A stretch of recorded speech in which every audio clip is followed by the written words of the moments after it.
Екінші есепке ұқсас мысалы ретінде толық ондықтарды көбейту және бөлу 40-ты 4-ке көбейту керек. Яғни 4-ке көбейту деген сөз 40 санын 4 рет жазып, оны қосып шығу. 40 қосу 40, 80, 80-ге 40 қосамыз 120, 120 мен 40-тың қосындысы 160.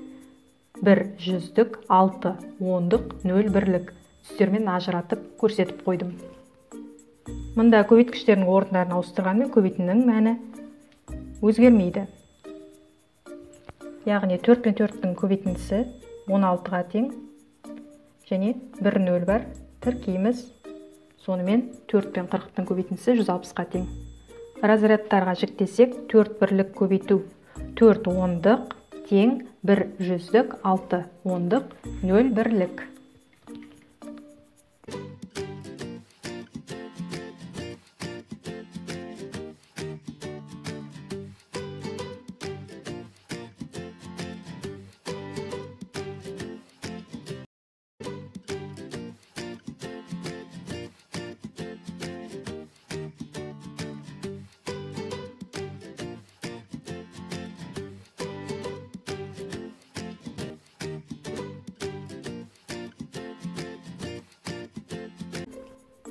Толық ондықтар мен жүздіктерді бөліп көреміз.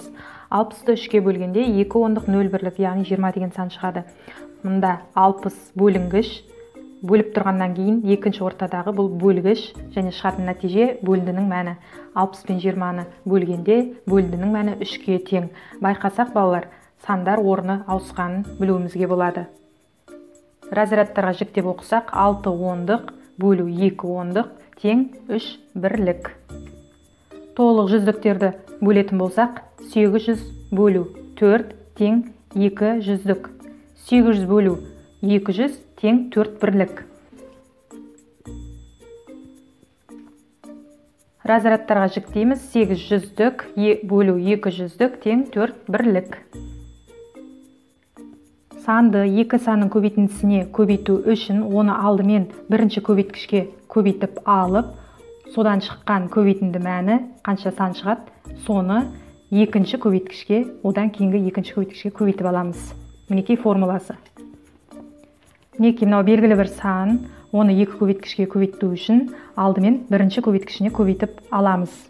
А мен В-ны көбейткенде АВ десек, енді АВ шыққан мәнді мына тұрған екінші көбейткішке көбейтіп аламыз екен.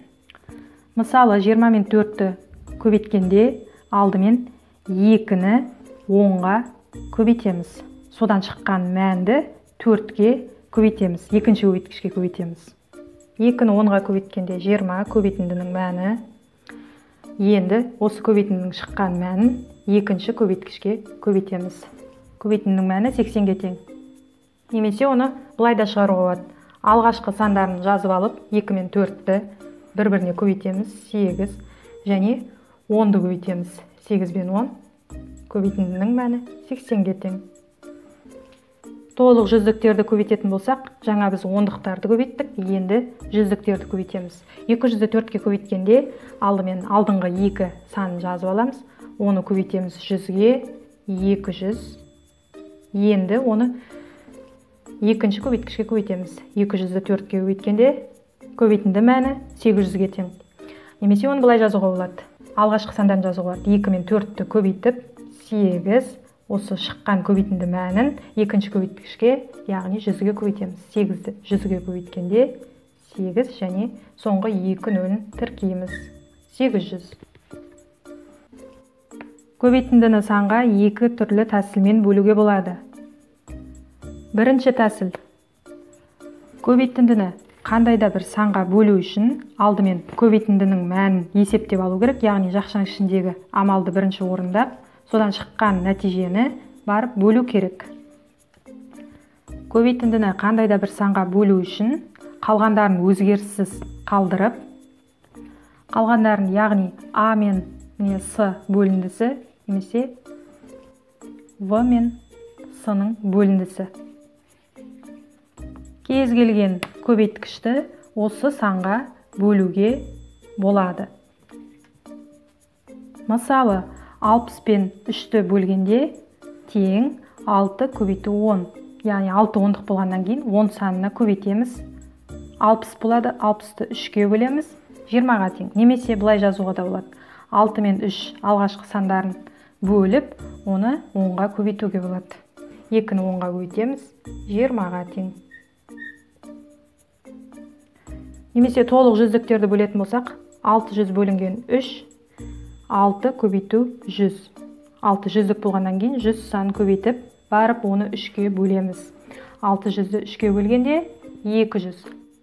Немесе алғашқы сандарын жазып, 6 мен 3-ті бөлсек, 2-ге тең, 2-ні 100-ге көбейтсек, 200.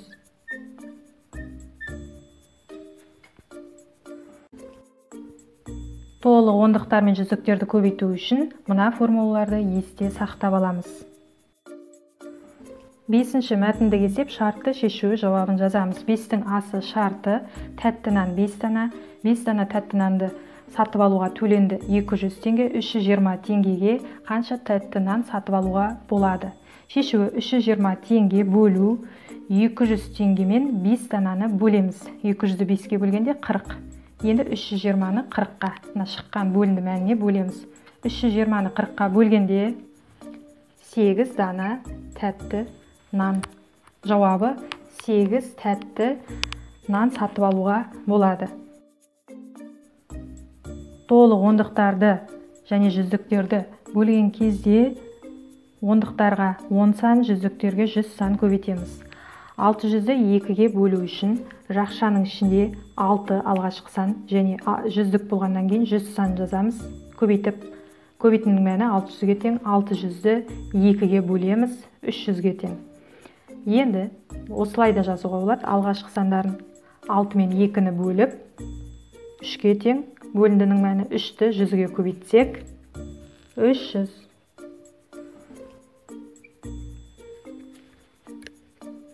Сегізінші есеп тура теңдік шығатындай жақшаларын дұрыс ретпен қойып шығуымыз керек. Бірінші бөлу амалын орындап көрейік. 350-ді бөлеміз 9-ға. Тең 38, 8 қалдық. Енді 38, 8 қалдықты 100-ге қоссақ, 138-де 8 қалдық болып 50-ден асып кетеді. Бізге 50 мәні шығуы керек. Ол үшін қосу амалын орындап көрейік. 100-ге 350-ді қоссақ, қосындының мәні 450-ге тең. Енді осы екеуін қосқан 450 шыққан мәнін 9-ға бөлсек, 50 шығады екен. Тура теңдік шықты. Олай болса жақшаны 100 бен 350-ге жақшаны қойып, үстіне мән жазамыз. Қосындының мәні 450. 450-ді 9-ға бөлсек, 50 шығады екен. Осылай әртүрлі қылып есептеп, тура теңдік шығатындай жақшаны тауып алуымызға болады.